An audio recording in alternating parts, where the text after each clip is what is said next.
آپ سب پر سلامتی ہو۔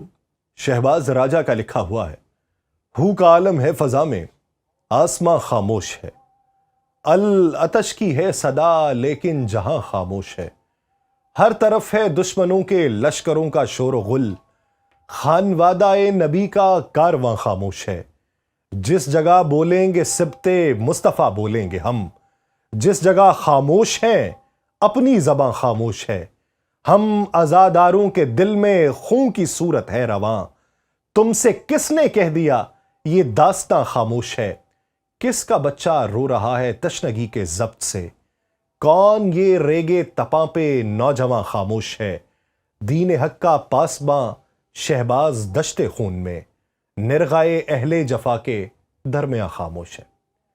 ناظرین، وہ کسی ایک دن میں طاقت کی علامت نہیں بنا، اس کی شناخت نہ کسی تخت سے جڑی تھی، نہ کسی فوجی وردی سے، نہ کسی خاندانی بادشاہت سے۔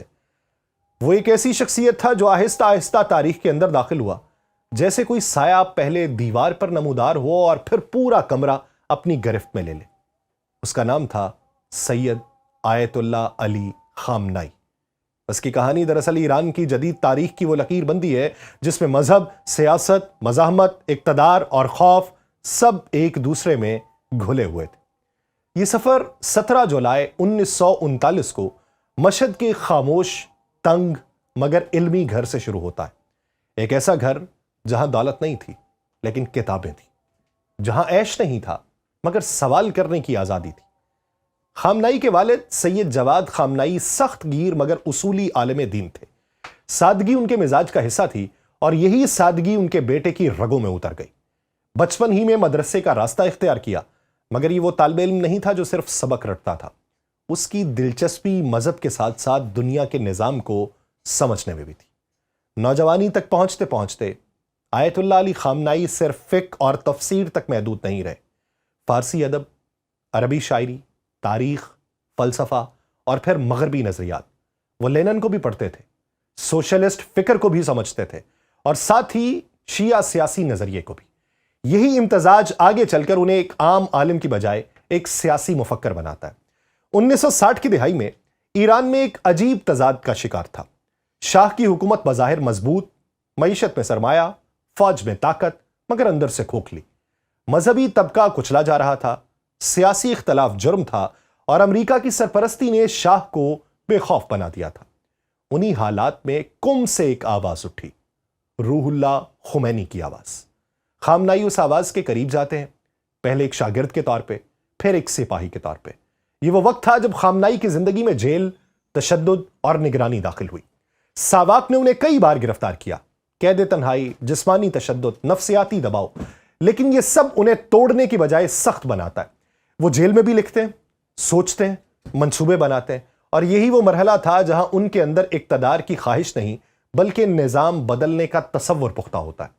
1979 شاہ کا تخت گرتا ہے، خمینی ایران واپس آتے ہیں، انقلاب کامیاب ہوتا ہے۔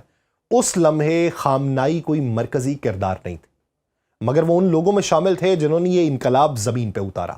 انہیں نظام میں ذمہ داریاں ملتی ہیں، پہلے میڈیا اور ثقافتی محاذ، پھر سیاست۔ 1981 میں ایک ایسا واقعہ پیش آتا ہے جو ان کی زندگی کا رخ بدل دیتا ہے۔ ایک مسجد میں تقریر کے دوران بم دھماکہ ہوتا ہے، خامنائی شدید زخمی ہو جاتے ہیں، ایک بازو ہمیشہ کے لیے متاثر ہو جاتا ہے، اور یہ حملہ صرف جسم پہ نہیں ذہن پر بھی اثر چھوڑتا ہے۔ وہاں سے ان کی شخصیت میں سختی، احتیاط اور بدگمانی کا عنصر گہرا ہوتا ہے۔ اسی سال وہ ایران کے صدر منتخب ہو جاتے ہیں۔ یہ ایک عجیب صدارت تھی، ایک طرف ایران عراق جنگ، دوسری طرف خمینی کی بالادستی۔ خامنائی ایک انتظامی صدر تھے اور اصل طاقت خمینی کے پاس تھی، لیکن اس دور نے انہیں ریاست چلانے کا ہنر سکھایا۔ فوج، انٹیلیجنس، معیشت، سفارتکاری، سب کچھ قریب سے دیکھا۔ 1989 میں خمینی کا انتقال ہوتا ہے۔ وہاں تاریخ ایک نازک موڑ لیتی ہے۔ ایران کو نیا رہبر چاہیے۔ خامنائی اس وقت آیت اللہ کے درجے پر بھی پورے نہیں اترتے تھے، مگر طاقت کے مراکز، پاسداران انقلاب اور سیاسی اشرافیہ کا اتفاق انہیں اس منصب تک لے آتا ہے۔ یوں ایک صدر سپریم لیڈر بن جاتا ہے۔ وہاں سے آیت اللہ علی خامنائی کی اصل کہانی شروع ہوتی ہے۔ انہوں نے آہستہ آہستہ پورے نظام کو اپنے گرد سمیٹنا شروع کیا۔ فوج کو نظریاتی بنایا، عدلیہ کو وفادار کیا، میڈیا کو کنٹرول میں لیا اور سیاست کو اس حد تک محدود کیا کہ اختلاف زندہ رہے مگر بے اثر ہو جائے۔ انہوں نے ایران کو صرف ایک ملک نہیں، ایک نظریہ بنایا۔ امریکہ ان کے نزدیک شیطان بزرگ ٹھہرا، اسرائیل ایک ناجائز ریاست اور مزاحمت ایک مقدس فریضہ۔ حزب اللہ، حماس، حوثی، عراقی ملیشیاز، یہ سب ایک وسیع حکمت عملی کے مہرے بنے۔ براہ راست جنگ کی بجائے پراکسی وار، کھلے تصادم کی بجائے طویل صبر۔ داخلی طور پہ خامنائی کا نظام سخت تھا، احتجاج برداشت نہیں کیے جاتے تھے، اختلاف کو سازش کہا جاتا تھا، ریاستی بیانیے سے ہٹنا خطرناک ہو جاتا تھا، مگر اسی سختی نے نظام کو گرنے نہیں دیا۔ پابندیاں آئیں، دباؤ بڑھا، مگر ریاست قائم رہی۔ آج آیت اللہ علی خامنائی صرف ایران کے رہبر نہیں ہیں، وہ ایک عہد ہے۔ ان کے فیصلے مشرق وسطیٰ کی سمت بدل دیتے ہیں۔ ان کی خاموشی بھی پیغام ہوتی ہے، اور ایک جملہ بھی۔ وہ کیمروں کے سامنے کم آتے ہیں مگر فائلوں میں، جنگی منصوبوں میں، سفارتی نقشوں میں، ہر جگہ پر موجود ہوتے ہیں۔ آیت اللہ علی خامنائی کو امریکہ کیوں بدلنا چاہتا ہے؟ اس سوال کا جواب کسی ایک پالیسی پیپر یا کسی ایک صدر کے بیان میں نہیں ملتا۔ یہ دشمنی ایک دن کی نہیں، 4 دہائیوں کے اوپر محیط ہے۔ یہ محض ایک شخص سے اختلاف نہیں، بلکہ ایک ایسے نظام سے تصادم ہے جو امریکی عالمی ترتیب کو چیلنج کرتا ہے۔ خامنائی امریکہ کے نزدیک اس لیے خطرہ نہیں کہ وہ فوج کے اوپر کمانڈ رکھتے ہیں، بلکہ اس لیے ہے کہ وہ ایک ایسی سوچ کی علامت ہے جو امریکی بالادستی کو ماننے سے انکار کرتی ہے۔ امریکہ کی نظر میں ایران اس وقت قابو سے باہر ہوا جب انقلاب کے بعد خامنائی جیسے لوگ نظام کے مرکز میں آ گئے۔ وہ نہ صرف واشنگٹن کی بات ماننے کو تیار تھے، نہ اسرائیل کو تسلیم کرنے پر آمادہ، اور نہ ہی مشرق وسطیٰ کو امریکی مفادات کی چراگاہ سمجھتے تھے۔ خامنائی نے ایران کو یہ باور کروایا کہ خود انحصاری کوئی نعرہ نہیں بلکہ بقا کی شرط ہے، اور یہی سوچ امریکہ کے لیے ناقابل قبول تھی، کیونکہ واشنگٹن ہمیشہ ایسے حکمران چاہتا ہے جو دباؤ میں آئیں، سودے کریں اور ضرورت پڑنے پہ جھک جائیں۔ خامنائی اس سانچے میں فٹ نہیں ہوتے تھے۔ آیت اللہ علی خامنائی کی طاقت کا اصل سرچشمہ کوئی ایک ادارہ نہیں بلکہ پورا نظام ہے جو ان کے گرد ترتیب دیا گیا۔ پاسداران انقلاب، بسیج، عدلیہ، سیکیورٹی اسٹیبلشمنٹ، مذہبی ادارے، حتیٰ کہ خارجہ پالیسی کے اہم دھارے، یہ سب براہ راست یا بالواسطہ ان کے تابع ہیں۔ ایران میں صدر آتا جاتا ہے، حکومتیں بدلتی رہتی ہیں، مگر آخری فیصلہ ایک ہی جگہ سے ہوتا ہے، اور یہی وجہ ہے کہ امریکہ جانتا ہے کہ اگر ایران کو واقعی کمزور کرنا ہے تو اسے کسی وزیر یا صدر سے نہیں بلکہ خامنائی جیسے مرکز ثقل سے نمٹنا ہوگا۔